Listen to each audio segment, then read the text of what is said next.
उस वक्त मुझे ये बोलना चाहिए था, वेट, फिर से सेम सीन, सेम लोग, सेम कॉन्वर्जेशन। क्या आप फिर से उस मोमेंट में मेंटली वापस चले जाते हो जहाँ से फिजिकली थोड़ी देर पहले डिटैच हुए? बॉडी प्रेजेंट में होती है पर मेंटली आप पास्ट की कॉन्वर्जेशन एडिट कर रहे होते हैं। आपका पूरा सिस्टम उस एक लाइन जो आपने बोली या उस एक एक्सप्रेशन जो आपने दिया उसमें अटक जाता है। Hello beautiful souls, welcome to soul send. Today we will see why our mind replace conversation. Stay till the end, क्योंकि आज हम सिर्फ ओवर थिंकिंग की बात नहीं करेंगे। आज हम इस लूप के हिडन मैकेनिज्म को डिकोड करेंगे जो आपको एक ही मेमोरी में बार बार फंसा देता है। आज के बाद आप समझोगे कि माइंड बस अनफिनिश्ड फील कर रहा था। इमेजिन, कॉन्वर्जेशन ख़त्म हो चुकी है, लोग चले जाते हैं, आप रूम से बाहर आ चुके हो, पर आपका माइंड अभी भी वही है। माइंड रिप्ले स्टार्ट करता है। उसने वो टोन में क्यों बोला? मैंने ऐसा क्यों रिएक्ट किया? मुझे और काम रहना चाहिए था। और फिर ऑल्टरनेट रियलिटीज़ क्रिएट होने लगती है। काश मैं ये बोल देता, काश मैं चुप रहता, या काश मैं बेटर एक्सप्लेन करता। और धीरे धीरे कॉन्वर्जेशन मेमोरी नहीं रहती, माइंड कोर्ट रूम बन जाता है जहाँ आप साइमल्टेनियसली जज भी होते हो, लॉयर भी और अक्यूज्ड भी। ओवर थिंकिंग का सबसे डेंजरस पार्ट ये है कि आप खुद को बार बार मेंटली क्रॉस एग्जामिन कर रहे हो। पहले ओरिजिनल मेमोरी आती है, उसके बाद उसका एडिटेड वर्जन आता है, फिर इम्प्रूव्ड रिस्पॉन्स आता है, उसके बाद इमेजिन्ड आउटकम आता है, फिर फैंटेसी कॉन्वर्जेशन, फिर आर्ग्यूमेंट, फिर जस्टिफिकेशन और फिर दोबारा से रिपीट। फास्टर, शार्पर, ज़्यादा इंटेंस। आपको लगता है आप एनालाइज कर रहे हो, लेकिन रियलिटी में आप रीराइट कर रहे होते हो। माइंड पास्ट को याद नहीं करता, माइंड उसे री एडिट करता रहता है और हर रीप्ले के साथ इमोशन और डीपन होता जाता है, क्योंकि ब्रेन रेपिटेशन को इम्पॉर्टेंट समझता है। जो चीज़ रिपीट होती है सिस्टम उसे इम्पॉर्टेंट मान लेता है। इसलिए एक सिंपल कॉन्वर्जेशन भी इमोशनली ह्यूज फील होने लगता है। माइंड को क्लोजर चाहिए, सर्टेनिटी चाहिए, परफेक्ट रिस्पॉन्स चाहिए। और क्योंकि रियल मोमेंट चला गया, माइंड सिमुलेशन क्रिएट करता है ताकि आप फील कर सको कि अब कंट्रोल मेरे पास है।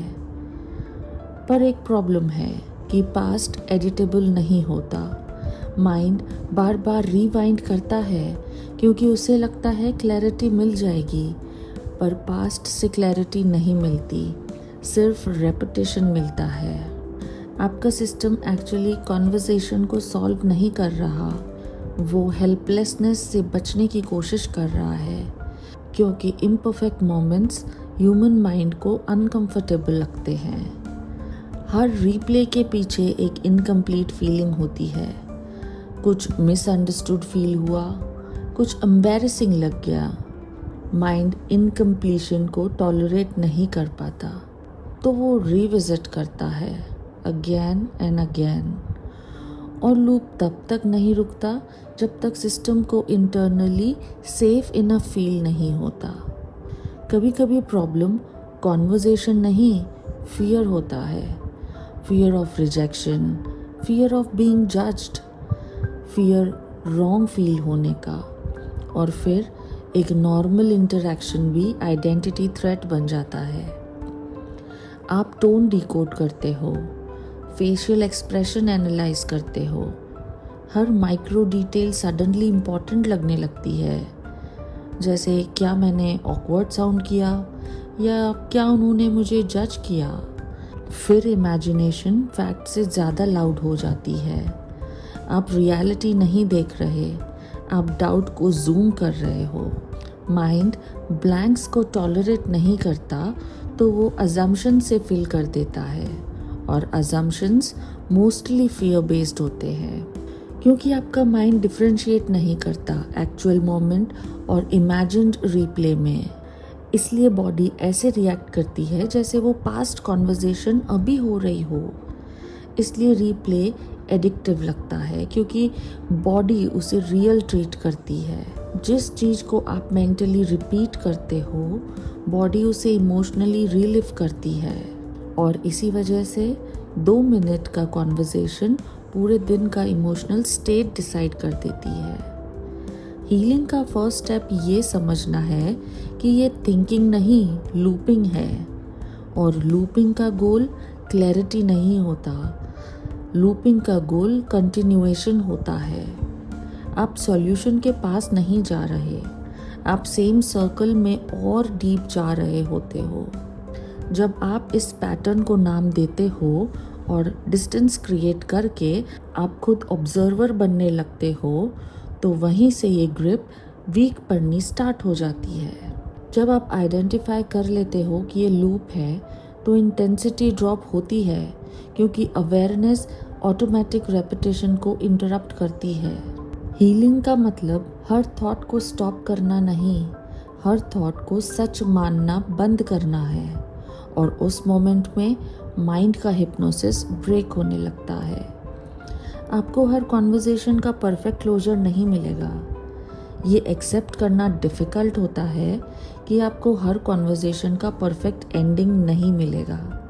हर सिचुएशन क्लैरिटी नहीं देगी, हर गलती का अपॉलॉजी नहीं मिलेगा।